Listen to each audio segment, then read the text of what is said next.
What's going on, everybody? Welcome to another Angle of Pursuit podcast, your fantasy football, DFS, and sports betting home over at fakepigskin.com.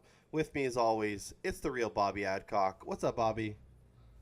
What's up, Kyle? Man, just another great week in front of us here. We're in week 8 now, almost 6-7 games in the bag for everybody. So I think we're getting to the point now where we can at least identify what teams. I think there's about 6 playoff teams. I think that we can identify. We know for sure of, and then the rest of this league, it's a mishmash, and there's 5 really bad teams, and there's just a middle with a bunch of teams. So we'll see where it goes. But yeah, I'm just excited for another week, and I'm excited to hear your thoughts on what you have for week 8.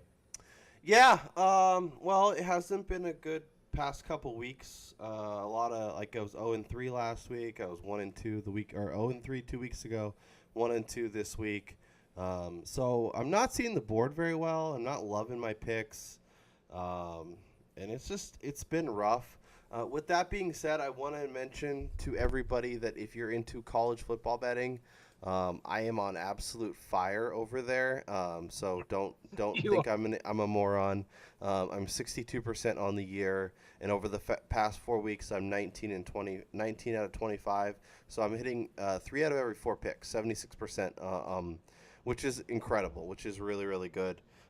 So if you're looking for some advice on that front, definitely come over and see me each and every Friday on fakepigskin.com. Now that I've said this, I'll probably start tanking there too. But, Bobby, I just, I feel like, when we were kind of talking about this, is there's a couple teams that we feel great about. And then I feel like there's a hodgepodge of 20-ish teams in the middle that we don't know what the fuck to do with on a week-to-week basis. And then a handful of teams at the bottom that we know are just not very good. So I guess it's been interesting. You kind of think you have a read on these teams, and then they lay an egg or they do something you didn't really expect. But, yeah, I don't know. I feel like I have some lines that I feel better about. I got a rebound for sure. But, yeah, how are you feeling heading into week 8? Well, I think at this point, again, like I said, we're 6 or 7 games in with every team, and I think let's just say, I think there's 6 teams that we know are a cut above, are the real teams, and they're also the teams that I think we all projected to be the best teams heading into the season, with the exception of Kansas City, who we all thought maybe had a chance to maybe take a leap, depending on Patrick Mahomes. But now that we know what he is, they're obviously they've gone way beyond what no one would have thought this. So they're one of those 6 teams now, and so I think it's the Chiefs in the AFC with the Pats, and the Chargers are clear playoff teams in that conference. In the NFC, I think the 3 teams that are obvious playoff teams at this point: Vikings after a little slow start, obviously running in nice shape; Saints, and the Rams, obviously the only undefeated team left. So those 6 teams in my mind are the teams where I look at and go, okay, these teams is where I institute what I like to refer to as my Phillip Rivers rule. And I talked about this a lot last week when I was writing about the picks and not really talking about them. Again, just so everyone knows, I blame Kyle for all my bad record this year. And yeah, no, I'm dragging both of us down with my stinky picks. Don't worry. Yeah, no, and I went 1-2 last week, again on here, but I went 3-2 overall, because when I don't talk to you, I just do much better. So yeah, I'm in a super contest that I do, and I do 5 picks every week, and for whatever reason, the other picks that I don't mention here go a little well. Anyway, the Phillip Rivers rule is, once you've gotten to a point in the season where there is clearly the upper echelon of teams that can be trusted, okay? You have these 6 teams that we talked about. Once you have that set of teams, and they're going against anyone outside of the circle of trust, and they're laying any less than the amount of points that Phil Rivers has kids, which is 8 kids. They're laying 8 or less. You must take them. That is the rule. So it is the Philip Rivers rule. His kids, points, you take them. So that I don't actually have a Philip Rivers kids pick this week. I think all the lines there was a borderline one, but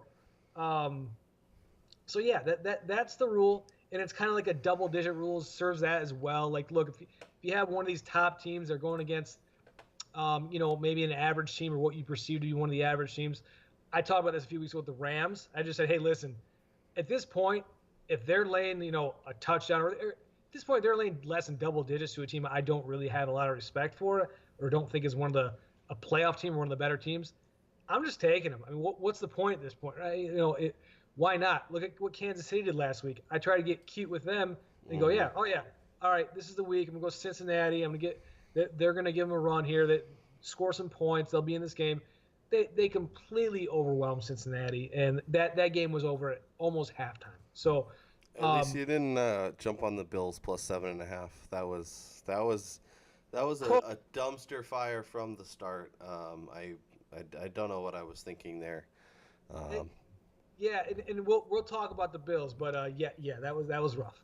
I guess I should have listened. If you only had your circle of trust rule about a week ago with your Philip Rivers take, I would have done much better. But unfortunately, I took a team outside the circle of trust against a team that we think is really, or at least is better than we think, and I might have done better. But needless to say, I do have a question for you, Bobby. I'm looking at the records against the spread, not actual NFL records, but against the spread.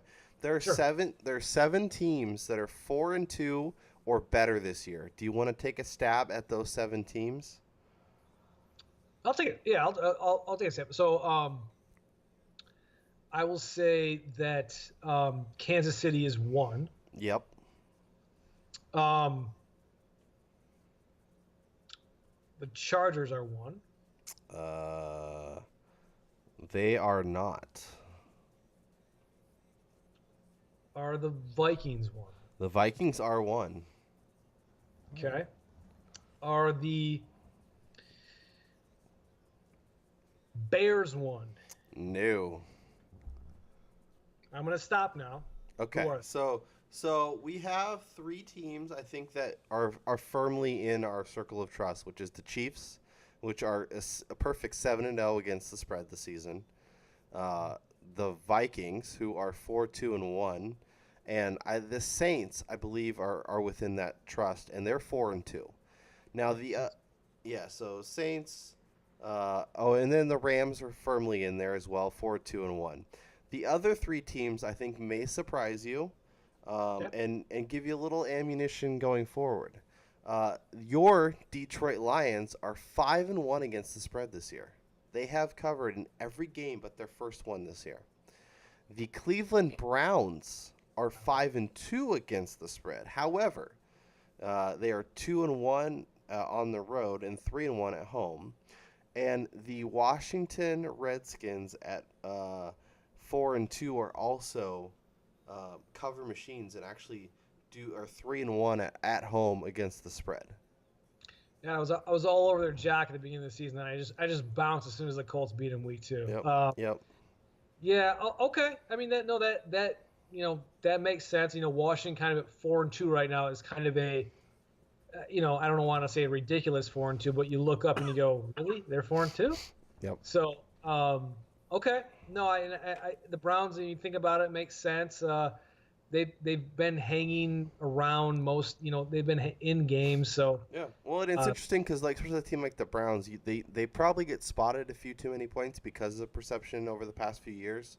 Yeah, but they're clearly a better team. So let's jump into it. Let's talk some picks, and I'll let you take the tee and hit me with your first play of the week.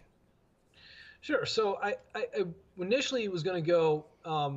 So like I said, I'm in a super contest that I do 5 picks every week, and I told you that basically moving forward, the Rams are less than double-digit favorites against anybody. I'm probably just going to go with them. However, I'm not going to include them here because I've just already kind of stated that they're -9.5. They probably will be in that pick, but um, I'm not going to just kind of retread that every week here. There's no point. So whatever. They're not going to be part of the 3 here that we do. So that said, the first one I have, we're going to Sunday night in the marquee matchup of the week. And talked a lot about the Vikings and kind of my perception of this team and this defense. And basically what that is that I think they're a defense that is good, and they are kind of inflated and are very good against bad teams. Case in point, last week against the Jets. They take care of business and boss up on those teams. And I think when they go up against teams that have weapons, have a quarterback that knows what he's doing and that is capable, I think that they can get got. And this week, up against Drew Brees, and I go back to last year in the NFC Championship game, and they kind of took a big punch from the Vikings in the first half and gotten a big deficit going into halftime, and then Brees kind of tinkered around and figured out what to do and picked them apart in the second half, and just dismantled them drive after drive. And also on top of that, if you watch that game and you watch it closely, Michael Thomas, he was walking Xavier Rhodes around like a dog in the second half. And it was to see, no one really does that to corners like that. And to see him just dominate someone like that, it was like he could do whatever he wanted. And Kamara was getting open. They just kind of eventually as the game went along, they just kind of got a hang of it. And I think they got in their heads. And I think again, this defense, when they go against a good quarterback, another example to point out to is when they played the Rams earlier this year. They got killed, wide open guys all the time. So yeah, great defense. I don't think it's great. I think it's good. And when they face quarterbacks like this, they become more of an average unit. I'm going Saints plus 1 point Sunday night in Minnesota. Skull Vikings go. I think the Vikings win this game. They were actually on my sheet to be one of my plays, and I backed off it a little bit. Everson Griffin is back. I think that helps. I think this defense is legit. I think this is a team trending in the right direction. Obviously, Adam Thielen is a monster. Latavius Murray is filling in very, very nicely for Dalvin Cook. I think Stephon Diggs is going to get headed in the right direction with more big plays, and I think this is gonna be a really good game. I'm actually really excited to sit down and watch this, from start to finish. But I think the Vikings are gonna be just a little too much at home. But yeah, this line it's very interesting. But if I had to make a play on it, it would be Minnesota -1. Yeah, it's going to be a great watch either way. Sunday night, probably the best game of the week, but we'll see. I want to see if my theory plays out, and I want what I want from the Vikings though. I want them to, before I kind of buy into them as some sort of Super Bowl contender, they gotta go have a big boy win. They gotta have They gotta have a win like the Saints had last week at Baltimore. Just a very professional, business-like win where they go in. Nice long drive. I don't want to talk about that game because I was feeling so good about my pick for about three and a half quarters, and then the Saints did what the Saints do, and Michael Thomas scores, and Alvin Kamara scores, and they're running these freaking Taysom Hill options to wind out the clock. But I think this is a really important game for kind of figuring out potential NFC representatives in the Super Bowl. I think this will tell us a lot about how good both these teams are. Yeah, no, and I want, before I buy on the Vikings, I want them to win a game like this. And so until they do, I'm going Saints. I am going with my first pick. One I feel great about. One I feel like the line has just gone a little too high.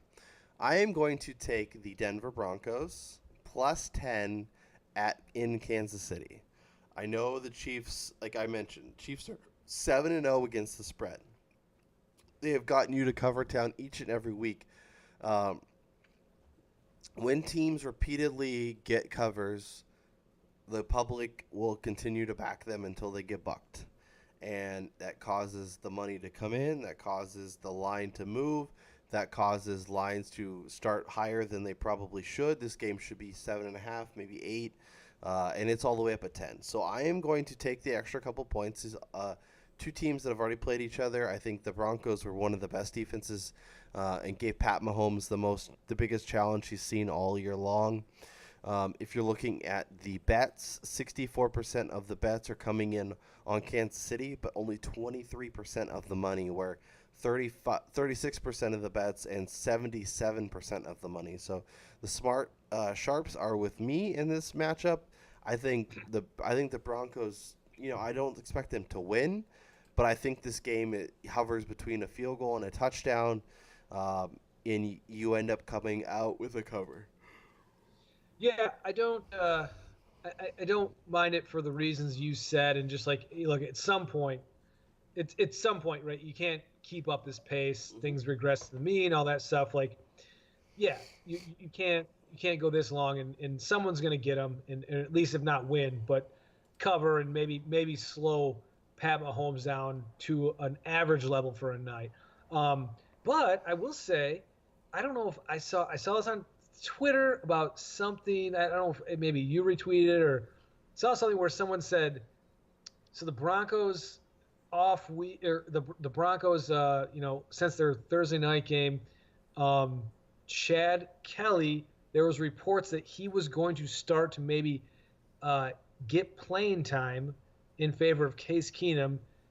Then he gets arrested and gets kicked off the team. And then there was reports of a alleged like cocaine party as well for the team. So I, I, now look, Bringing new meaning to the term "mile high," huh? yeah. So it's Twitter. I have no idea if that's true, but I just saw the tweet and it seemed like it was from like a credible reporter, and I was like, that seems like a very focused group. So anyway, it was just like whoa. But yeah, look, I'm it's 10 points, division rival. A lot of that stuff sometimes gets overplayed as how it translates to the football field. Yeah. I don't know how much anyone does. So just an interesting interesting thing I saw. But yeah, no, yes. Look, at some point, someone's gonna get them. I tried to be the smartest guy in the room last week. It didn't work, so I'm gonna stay away. But Yep, my turn to get in front of this freight train moving down the tracks. absolutely. Hit me with play number 2. So, Kyle, I talked to you a little about this last week. I didn't mention it on the pod, but I've been kind of manually tracking this touchdown drive stat for teams that I kind of want to just explain what I think it can indicate about certain teams, and what it might mean for this matchup between the Patriots and the Bills on Monday night. So, what I've been doing is tracking every touchdown drive for every team each week, and I've been excluding any defensive touchdowns, any special teams touchdowns, and any also short field touchdowns that are given to an offense by a big special teams return or a turnover inside their own territory. So it's kind of getting all those easy fields out of the equation, and it's measuring just touchdown drives of 50 yards or more for and against teams. Also included, I'm excluding garbage time. So to give an example, on Monday Night Football, when Odell Beckham had that touchdown in garbage time to make it a 10-point game that didn't matter, I think it was a 60-some yard drive that they had in garbage time. None of that counts. That is not counted in this stat because at that point it's fake football. Your teams are trading yards for clock, so it's Right. it's empty stat. So not including that. So this is just basically touchdown drives of 50 yards or more, for and against each team. And to me, I kind of look at it, it tells me what offenses are able to sustain multiple play drives and 60, 70-yard drives because that's where you get the ball normally. You're starting field position beyond 50 yards. And also which defenses cannot get off the field. So without further ado, what I'd like to say is through 7 games, the Buffalo Bills have 3 offensive touchdown drives of 50 yards or more. That doesn't seem very good. I remember when I made my pick last week, you kind of mentioned this to me, and I was a little concerned, and it surely played out. Um, And yeah, that all those included Josh Allen. There's yeah, none without Josh Allen that's not per game. That's per season. Like the 3 drives where they've for the season. that's The, that doesn't seem great, Bob. just to give the next, just for reference, right? The next highest total is Arizona has 5. Um, Tennessee, your Titans have 7, That which is doesn't tied with. surprise me. No, it doesn't. No, We're, right. s- we're And some of it is not surprising, right? Kansas City has the most. Just to give you a reference, 22. So yeah, some of it doesn't surprise you, but it's just to give you an idea of like, wow, if you take out all the, you know, turnovers and special teams and all the junk time and all that garbage, uh, 3 drives. So that said, um, I, with I'm going to go with the Patriots laying a big number on Monday night. I think it's 14 points. I'm going to go them minus 14, and that's the reason why. I'm just looking at this going, hey, listen, I mean, Patriots are going to score 3 touchdowns themselves. So I don't know. To me, I just look at that stat. It's pretty alarming, and they're still going to start Derek Anderson. And again, they didn't have any touchdowns last week. So against a team that is giving up tons of touchdowns and tons of points. So yeah. Pats minus 14 is my second pick. It's probably the right side. If I play this game, which looking at a Monday night game with a home team getting this many points, I will find myself backing the Bills and feel terrible, terrible, terrible about it because Derek Anderson is the quarterback, and this is a team that can't put drives together. Um, but yeah, it's probably the right side. I just laying 14 with a road team. That is next to impossible for me to do. But you laid out a perfect scenario, and yeah, it's hard to envision. Um, it's hard to envision the Pats not steamrolling the Bills on Monday night. Um, for my second play, I am going to Chicago.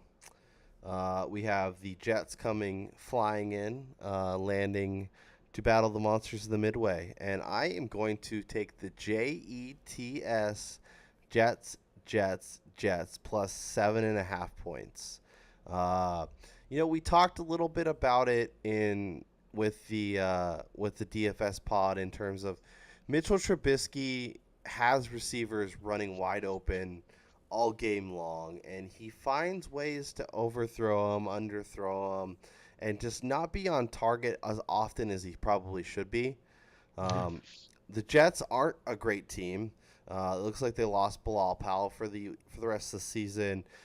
Darnold has at least 1 or 2 turnovers in every single game, so that's not great. But I feel like this game is going to be a closer than I think even if the Bears win by a touchdown, I still cover. The extra hook makes a big difference. So I like the Jets. I like them getting over a touchdown. And I think in this spot, I think they'll be somewhat competitive. Maybe it's a late touchdown. Maybe it's a late, backdoor cover. But 31-27, something like that feels like the right score. Yeah, this is a stay away game. I mean, I think the Jets kind of have been a little bit cute here in the first couple months. Last week was a kind of a little bit of a reality check when they played the Vikings. And this week they're getting the Bears, who came off not a bad loss, but Bears gave basically 2 touchdowns to the Patriots with their uh, special teams and a turnover. So, it's tough here. I'd probably stay away if I bet this game.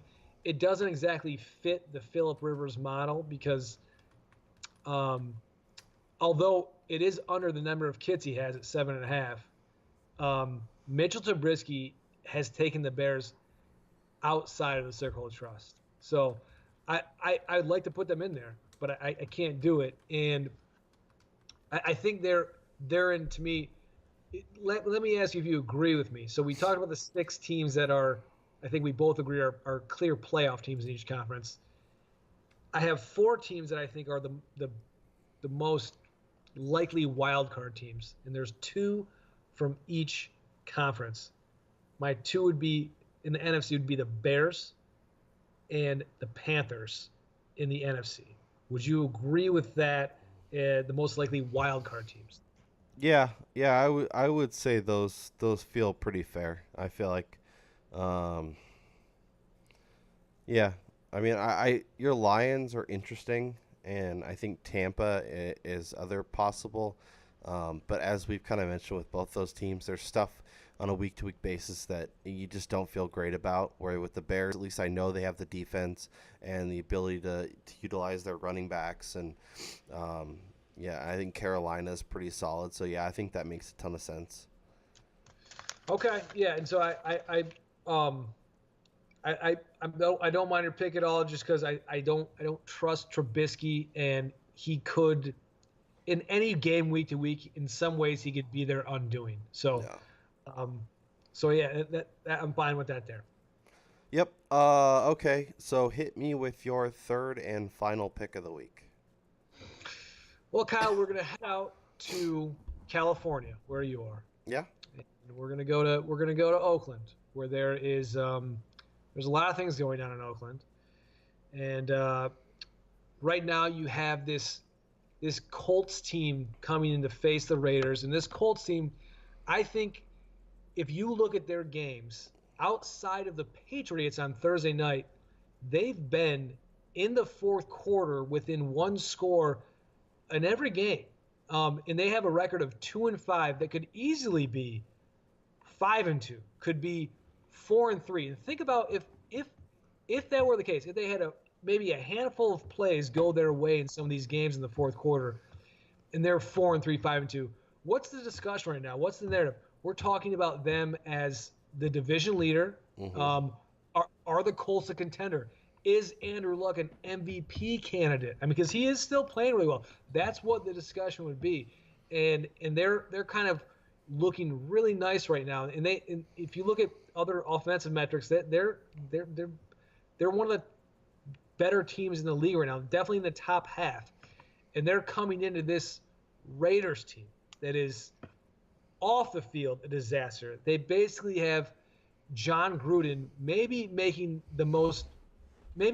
doing the first official Sam Hinkie in the NFL and doing the most blatant tank job you could possibly do. I don't know if we've seen this to this degree in the NFL yet. And now the Amari Cooper stuff, he's traded. And then this week you're getting the Derek Carr stuff floated out there that teammates are, they're kind of not believing in his toughness or all this stuff, which personally I believe is probably floated out by Gruden or Lackey, but because I think they're going to trade him. but look, there's so much turmoil off the field, and on the field, it's arguably even worse, right? I don't think I can really give you one football reason why the Raiders would be in this game or win this game. And that said, this is kind of my Vegas pick of the week. I think this is a game where everyone looks at it and it's logical. They see it. They see the Colts, who maybe are much more of a 500 team than what their record indicates. And they go, yeah, Raiders, a disaster, a mess. And they go with the Colts. I think if there's 1 week that the Raiders kind of galvanize and they go, F this coach who is trying to sabotage our season, F the media who's just doing all this stuff, all these reports about our team, our quarterback is not tough and we don't believe in him and all that stuff. If there's one where they just kind of go out and just say, screw it and play for each other and are motivated in a way, I think it's this week. And I think they cover the 3 points. I'm going Oakland plus 3 points. Yeah, I'm probably with you. Whenever I see like this line opened at Pick'em and ballooned quickly to 3, when Right. when I see a massive line movement like that, it always like makes me wonder and kind of pump the brakes a little bit. Same thing happened between Baltimore and Carolina. Carolina opened as a 1 point favorite, and now they're 2 point underdogs. When it moves that much, either Vegas got it really wrong or they got exactly what they wanted, where everybody's piling the money on the certain team. So, yeah, no, I think the Raiders are probably the right side. I don't feel great about it just because that team, but maybe you're right. Maybe they galvanizes them by Amari's not here. We can still do stuff, and Lynch is on the IR. And I just don't think the Colts are that good. They're going from as far east as you can in Buffalo to about as far west as you can in Oakland. So it's a long travel. I could see this game being very close, and I think the Raiders probably get the win. So yeah, I'm gonna roll with you in Raiders plus 3. I am going to. You're supposed to say you don't like it, Kyle. No, Now, oh sorry. Yeah, now that we now that but we both like it, yeah, it's take the impossible. Colts. Take the Colts. My final pick. I like the Seattle Seahawks getting 3 points against your Detroit Lions. I think they're coming off the bye week. I think things are starting to trend a little bit in the right direction. Their defense still isn't great, but the offense is much better. They've established the run. I know your Lions got Snacks Harrison, which is gonna help a little bit with their questionable run defense. But I think Russell Wilson. I think a healthy Doug Baldwin. Um, I think Seattle goes in here and makes it a game where they'll have a real shot of winning. And maybe it's a weird, 21-20 game where the Lions end up winning and the Seahawks end up covering. But I think I'll take 3 points with the road team in this spot. Yeah, I mean, Kyle, I hate the Lions. Yeah, I don't want to. My mind works in a way where I'm so jaded that I don't want to believe. So even with all the positive news of kind of the recent play that's been pretty well, and I think things you can really believe in as far as like on Johnson having a running game, which they never have, and making this trade, which look, it's the type of move they never do. And it's the exact move they actually needed. Um, um, I, this is one of those things. It's just like, you don't, it's like the girl you always liked, maybe starting to like you. And you're like, wait, really? No, it really? So I can't, I'm just like, no, I'm just going to, for a week, I'm going to just hold off and go, yeah, no, what's going to happen is some team with pedigree and with a kind of a winning history and a track record, they're just going to come in and Russell Wilson's going to do his thing, and Baldwin's going to go, for 100 yards and 2 touchdowns, and kind of put you back in the shallow end of the pool where you belong. So I am fine with Seattle plus 3. I obviously I want the Lions to do well, but they've hurt me so much that obviously I'm a damaged person. So yes, Seattle plus 3 sounds just fine to me. All right. Hopefully, we perform much better these next couple weeks. And Bobby, you tweet out all your other plays. Like Fridays? Yeah, usually I tweet it out maybe Sunday mornings. So Okay. I'll probably add the Rams in there, and then maybe one more. I'm on the year 15, 19, and 1. So clawing my way back to 500. Hopefully get back there maybe this week. That is the ultimate goal. Good luck to you, Bobby. Hopefully my picks go well. And like I said, if you like college football, come over and check out my plays over there. I usually have 3 plus a handful of bonus picks. But for Bobby Adcock, I'm Kyle Robert, and we'll talk to you guys next time. Good luck, guys.